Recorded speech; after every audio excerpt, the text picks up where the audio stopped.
boom. Skia. Boom, boom, boom. Okay, so maybe the average person wouldn't exactly say that. But odds are if you stopped a random person, they wouldn't have a clue in the slightest about how this machine, vital to their lives, functioned. So we'll explain how two common types of engines, two-stroke and four-stroke, work. I will be discussing the differences in a two-stroke engine and a four-stroke engine and how that causes differences in their applications. To help us, I have with me physics fish. Look for the sky along the way. A four-stroke engine has a piston that goes up and down twice for a full cycle. The first step is the intake process. The piston drops, increasing our volume of the chamber, and a mixture of air and vaporized fuel enter the chamber. Here comes physics fish from the atmosphere, all bright and happy and alive. Then comes compression. The volume of the chamber decreases, increasing the pressure of the chamber. Here, physics fish is squeezed. The next step is the power. First, the spark plug ignites compressed fuel in the chamber. This causes an adiabatic expansion of the chamber. All that means is that there is no heat exchange to the surroundings, and the pressure, volume, and temperature change. As you can see, physics fish is also burning up. Finally, with physics fish all burnt up, it exits with the final stroke upward and through the exhaust to pollute the world. As you can see, the four-stroke engine has two valves. These valves are called the poppet valves. Poppet valves move up and down to intake air during the intake process and to exhaust the air to the exhaust. Now we're going to talk about a two-stroke process in which the piston moves up and down once to complete a full cycle. Near the bottom of its stroke, the piston takes in air and fuel, the intake port. Then the piston compresses the gas, increasing the pressure of the chamber. The next step is the power. At the top of the compression, the spark plug ignites, causing an adiabatic expansion of the chamber. Adiabatic expansion is when there's no heat exchange with the surroundings. In fact, the temperature, pressure, and volume all change in this step. The final step is the exhaust. The burnt up air, along with some of the unused gasoline, exits through the exhaust port. Because a four-stroke engine is much heavier than a two-stroke engine, it is more expensive. However, it pollutes the environment less than a two-stroke engine does. That's why many cars and trucks run on a four-stroke engine. As for a two-stroke engine, it is lighter and therefore often cheaper to manufacture than a four-stroke engine is. Another advantage is that the spark plug ignites only once per two strokes. Therefore, it is more efficient.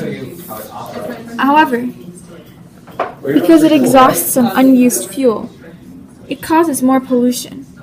Since we don't want unused physics fish floating around a lot, because it can be very harmful to people, two-stroke engines are used in small machines mostly, like in weed whackers and in chainsaws. But what about that other famous engine, the diesel engine? We decided to reach out to the legendary Vin Diesel himself to find out more about this super important machine. So important, his parents named him after it. Unfortunately, he has not yet responded to our inquiries. So, we got Claudia instead. Okay, so I'm going to be explaining how a gas engine differs from an engine that uses diesel. So in a gas engine, oxygen is pulled from the outside into the chamber and allowed to go up into the combustion chamber at the same time as fuel is mixed with the oxygen. Now, as the flywheel spins, it moves the piston up, which compresses all of the fuel and oxygen, and then the spark plug will set the fuel and oxygen on fire, essentially, which makes it expand rapidly, doing work for the engine, moving the piston down quickly, and then at the same time, once the piston's down, it releases all of the old oxygen and fuel as exhaust. Now, in a diesel engine, it's essentially the same process, except for only oxygen enters initially, and then the piston moves up as the flywheel spins and makes the oxygen super hot because it's compressed. And it makes it hot enough that once fuel is inserted, it immediately catches on fire and does work for the engine by moving the piston down rapidly. And then after the piston has been moved down, this valve will open and allow the exhaust to go out.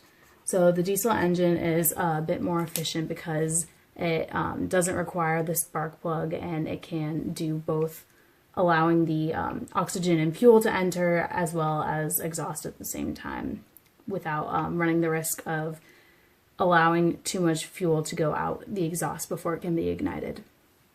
Now we've talked about how engines work and the differences as well as pros and cons of a few different kinds of engines, but how does this play into each engine's power and performance? In terms of raw flow of fuel, generally the engine that can move and utilize the greatest volume of air-fuel mixture in the shortest amount of time is the most powerful. The less of this air-fuel mixture that is wasted, the more efficient the engine is.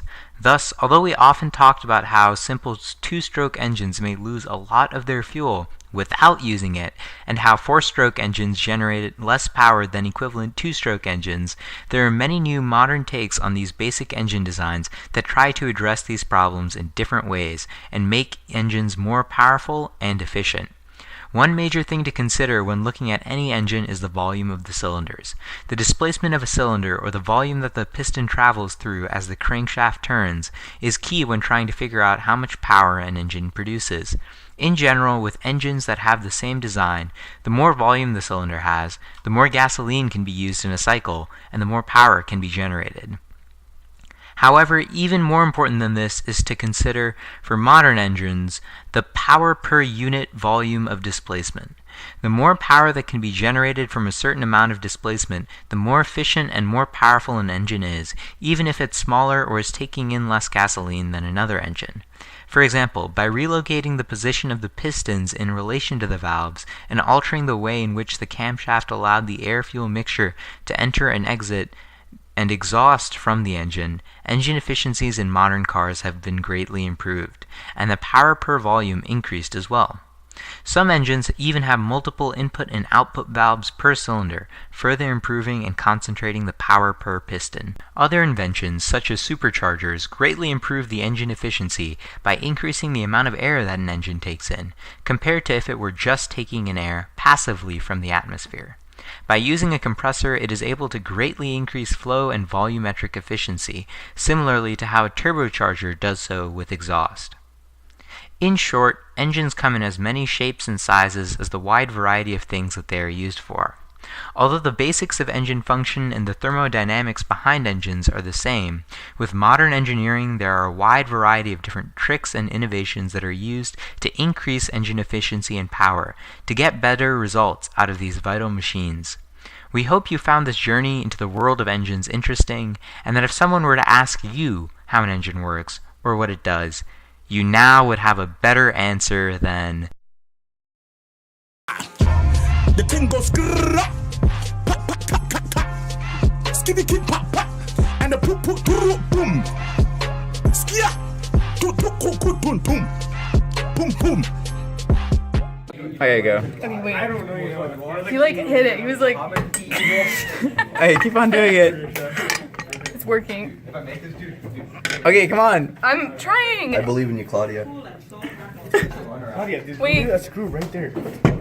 No! That's not a screw. Okay, Wrong. have you guys unscrewed the other one? I'll hold this for you. There's more. There's.